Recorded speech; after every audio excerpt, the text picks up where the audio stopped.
Now at 6, a new development in the plan to hold impeachment proceedings against the mayor of Carthage. Plus, a proposed amendment concerning voting and citizenship in Oklahoma, and a Columbus school receives funding for a resource officer. The 4 states' most watched news starts now. The impeachment proceedings for the Carthage mayor scheduled for today have been postponed. This is KOAM News at 6. I'm Dow Quick. KOAM's Melissa Alexis has the latest. Judge Kevin Selby granted a restraining order sought by Mayor Dan Rife and his attorney that will halt the impeachment hearing that was scheduled for today. There was an agreement for the city to hire Thomas Engelmeyer as the hearing officer when a date for the hearing was decided. Rife's attorney says the city did not move quickly enough to hire Timothy Engelmeyer as the hearing officer. He considers this behavior suspect and says it violates Dan Rife's due process rights.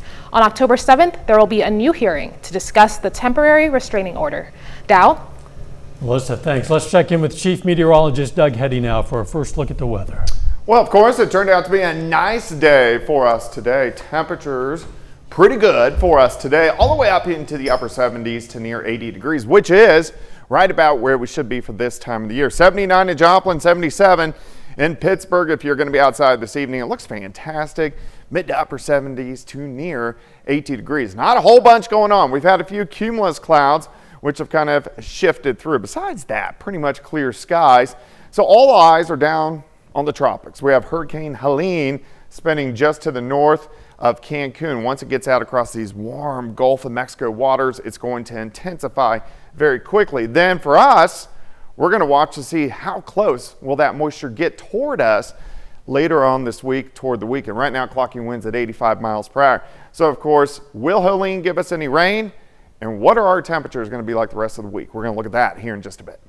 All right, we'll see you soon. The November election is just 41 days away now, and voters in Oklahoma have some issues to consider, including state amendments. KOAM's Anthony Saviello joins us with more. That's right. State Question 834 on citizenship and voting will be voted on by Oklahomans this November. The joint resolution has a multitude of sponsors in both the Oklahoma Senate and House. The question follows the following wording. This measure amends Section 1 of Article 3 of the Oklahoma Constitution. It clarifies that only citizens of the United States are qualified to vote in the state. The current section of the Oklahoma Constitution says all citizens of the U.S. can vote, but there may be exceptions. A yes vote would clarify this section and would require someone to be a U.S. citizen in order to vote. A no vote would leave the section of the Constitution written as is. This question has the attention of a lot of voters on the border and immigration because it's seen as a big issue in voters' minds come Election Day. The state of Missouri has a similar question on its ballot this November. The issue of illegal immigration has recently seen more national attention, including stories out of Missouri. Recently, 2 illegal immigrants from Honduras were arrested following a murder in Jasper County and a violent assault of multiple women in the Kansas City area. You can read more about the state question in Missouri and Oklahoma at KOAMnewsnow.com/elections or scan this QR code. Anthony, thanks. Pineville Primary School cut the ribbon on some new buildings today. The event celebrated the opening of a state-of-the-art storm shelter and multipurpose room, as well as offices for the district's Student Services Division. The new offices will house staff who serve the district's special education students. Prior to the shelter's construction, the school lacked any formal protection from storms. Before, we had to crawl into bathrooms to sticky floors. And, it wasn't the safest environment for children when we do have storms. And storms are, very prevalent in our area. And so for us to be able to come in a safe, tight facility that we absolutely know is going to be essential for our littlest learners, that gives us a peace of mind. The storm shelter was part of the $21.5 million bond issue passed by voters in 2022. This shelter is one of 6 new facilities being completed across the district in the coming year. Columbus, Kansas received a $125,000 grant from the U.S. Department of Justice to fund a school resource officer for the Highland Education Center. The funding will cover the position for the next 3 years, with the idea to have the city fund the position themselves afterward. A current resource officer says the position is extremely helpful in keeping students and teachers safe. If they are doing something that is unsafe, or they are creating an environment where the other kids cannot learn, at that point, they need to be separated from the other students. We're going to have much more on this story for you tonight on KOAM News at 10. Some students at Mark Twain Elementary in Webb City received a very wordy gift today. The Webb City Carl Junction Rotary Club gave every third grader a dictionary, thanks to the Dictionary Project. Close to 600 dictionaries will be distributed to every third grader in Webb City and Carl Junction districts. The Student's Dictionary, it has the longest word in the English language. There's over 1,900 letters, and the kids usually love that. There's a section on Braille and on the sign language, and they love that. Every president, every state, every country in America, you can find out different facts. The Dictionary Project continues this week. Tomorrow, students will receive dictionaries at the Harry S. Truman Elementary School in Webb City and at Carterville Elementary in Webb City. And on Friday, dictionaries are going to go to kids in Carl Junction. During the 21 years of this project, third grade students in Webb City and Carl Junction have received more than 12,000 dictionaries. You can look it up. It's tournament time for some area high school softball teams. John Dales has a preview coming up in sports, but up first, a grocery store in Erie, Kansas finds a potential financial second chance. A city-owned grocery store in Erie, Kansas is going to be operated by a new company after years of struggles. Back in May, you might recall KOAM told you about the community's efforts to keep the store open despite its financial difficulties. KOAM Samantha Walker has more on the future of the Erie Market. The city of Erie is leasing the Erie Market to River Grocery LLC, which operates several stores in rural Kansas and Nebraska. The city purchased the store in 2020 with hopes of keeping a local grocery store in the area. But according to city staff, owning the store is difficult and costly for the city, so the best thing for its future in town was to have someone else take it over. When you're a municipality and you own a business like that, there's a lot of overhead. And so it was costing the city quite a bit of money and the funds in the city funds. And so we started to look at different avenues of what we could do to alleviate that, but still keep a grocery store in town. The company's owner says he knows what it's like when the grocery store in a rural community closes, as he saw it firsthand in his hometown. The whole town just basically died. Even the school, there's not even a school in town anymore. And so just for whatever reason, I feel like it's the right thing to do, and we can keep these rural towns growing. I think it's a good thing. The market is closed as Stevens and his staff rework the store. He says he plans to make the store more accessible for residents, such as by lowering prices and offering grocery delivery and curbside pickup through Instacart. Most of the market staff stayed on through the change, and he's looking to hire more workers as the store extends its hours. The president of the Erie Chamber of Commerce says it's important that stores like this stay open because it's what keeps people in the community. Families are not going to move into a small town if there's no grocery store. They will come in, look twice, and move to a larger place. Even though they have to drive to work, they won't move into a small town if there's no grocery store. So we have to have a lot of community support to keep the grocery store open and viable. And while many in the community have been supportive of the store and its future, Stephen says it's important for people to make an effort to shop local to keep it open. If we keep margins low, prices right, the community shops local, we do our part, they do our part. The amount of traffic that stays in a small community, people shop local, and that actually stems to other businesses, not just grocery stores. Reporting in Erie, Samantha Walker, KOAM News. After a few setbacks, the store owner says the market will reopen for customers in October. A little later, the Royals try to hold on to a coveted playoff spot. John has that story and more coming up in sports. Plus, we're tracking Hurricane Helene in the tropics. We're going to check that out coming up. Well, it turned out to be a nice Wednesday for us today. Quite a bit of sunshine. Temperatures great. A little bit warmer as we went into the upper 70s to right around 80 degrees, which is right about where we should be for this time of the year. Looks great. Nice shot. Cornell Arts and Entertainment Complex, downtown Joplin, looking northeast from 7th and Joplin Street. All right, 77 in Nevada, 74 in Monette, 77 in Bentonville, 81 in Veneta. We have 81 in Chanute. Let's go outside. Here's 7th. Here's Rangeline sitting at 79. Northerly winds are light at about 5 to 10 miles per hour. If you are going to be out this evening, looks great. Clear skies, 60s. We drop back into the 50s for overnight lows. Had some cumulus clouds kind of drifting through. Besides that, it's pretty calm across the Central Plains. So let's drop south.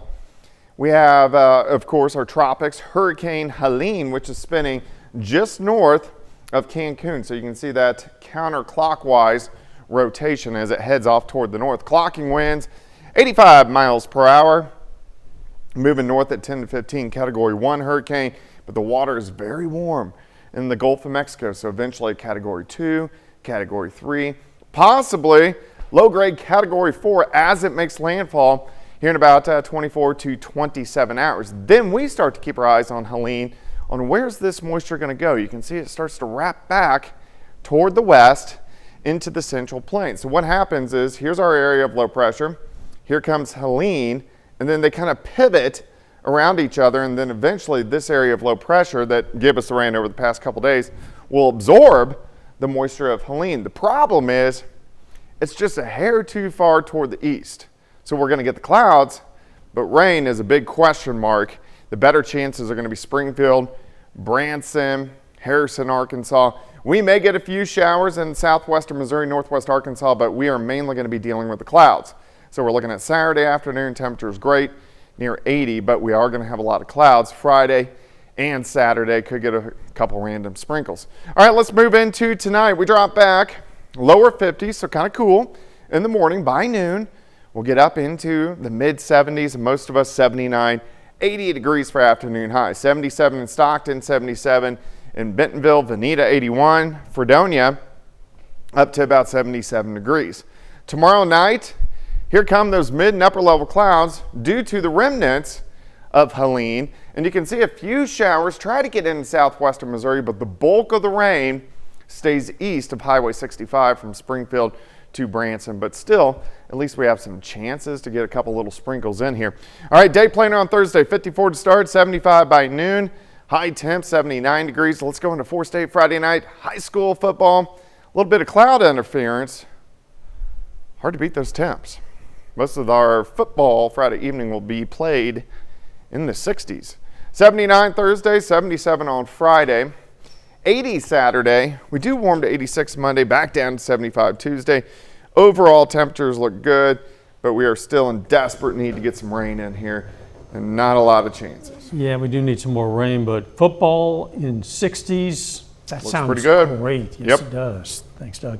Still ahead, NEO volleyball enters the top 25 after winning its 10th game in a row. And the general manager of the Oklahoma City Thunder previews their upcoming season. John Dales has those stories and more up next. NEO volleyball is off to a great start in the first year under the direction of head coach Sarah Wall. The Lady Norse currently have a 10-match winning streak. They're not in action again until Friday, but this week the Lady Norse make their first appearance in the NJCAA Top 25. They get ranked number 18 in the nation in the rankings released earlier this week. They've actually won again since these came out. NEO is number 18, and this also comes as Lady Norse freshman Ridgely Thompson is named National Offensive Player of the Week. Well, high school softball regional tournaments take place over the next couple days in Oklahoma. Fairland is the site for the Region 16 tournament. Games get started there this afternoon. And the host school, Fairland, with an emphatic 18-0 victory in its regional tournament opener. Lady Owls leave no doubt. They send themselves ahead to the semifinals of the winner's bracket. They'll play again later tonight. In the other game earlier this afternoon, Wyandotte beats Caney Valley 7-5 in extras. That sets up a battle between the Lady Bears and Lady Owls tonight. Win or lose, both teams stay alive in the tournament tomorrow. Whoever does win is just one more victory away from a regional championship, though. Hey, we're just another couple days away from more high school football Fridays. And check out our KOAM Pigskin preview for all the season's highlights thus far. It's also one of our last chances to register for the 2024 Pigskin Sweepstakes, which gives you 2 tickets to the Chiefs-Raiders game at Arrowhead on November 29th, along with a parking pass and a $100 check. That contest remains open until this Sunday. Well, the NBA preseason is just a couple weeks away, and the regular season starts a month from now. Oklahoma City Thunder General Manager Sam Presti addresses the media this morning, talking about how the team will look a little different and need some time to figure things out. I think our continuity will not be great early, but if you look at continuity in the NBA, continuity generally shows up, or lack thereof, early in the year. I don't think it will be a big issue for us once we get into the year. We get some miles underneath us. The more you play together, the more you rep together, the more you learn. And we'll just need to kind of get some of that moving in order for us to get the kind of continuity that we'd like to have with this particular team. Well, the American League wildcard race continues to heat up down the stretch of the regular season. Royals just won last night. Twins and Mariners both lost. That means the Royals enter the day with a 2-game lead for the third and final wildcard spot. They're also tied with the Tigers for that second spot, each of them 83 and 74. All that said, though, another win tonight would go a long way towards the Royals' playoff hopes. They're in the early innings right now against the Nationals in D.C. That's it for sports. We're back after this. Following some developing news out of Wilson County, Kansas, state authorities have begun a homicide investigation after finding skeletal remains in a rural area of the county. The Neodesha Police Department requested KBI assistance after finding the remains yesterday morning in a pasture east of 6554 Ottawa Road. Investigators confirmed the remains are human. While an autopsy has been scheduled, authorities say a positive identification might take a while. We're going to have more details on our website, KOAMnewsnow.com, as they develop. Here's a look at what else is coming up on KOAM News at 9 on Fox 14 tonight. The City of Columbus receives a $125,000 grant to help pay for school resource officers. We'll have more on that. And Webb City paints the town red this week. We take you to the homecoming bonfire. Those stories, a lot more, is coming up tonight on KOAM News at 9 on Fox 14. In the meantime, we're enjoying some beautiful weather across the 4-state. Yeah, it looks pretty good through the evening hours. We are going to drop back into lower 50s, 79, 80 degrees tomorrow. Looks great. A lot of clouds, a few sprinkles on Friday lasting into Saturday, but temperature is great through the period. Final sports note. Royals already up 1-0 in D.C. Their magic number is 4 entering tonight. So if they win 4 of their last 5, they're in the playoffs. They need to start by winning their second in a row tonight. Thanks for joining us. We'll see you right back here for KOAM News at 10. Let's make it a great evening.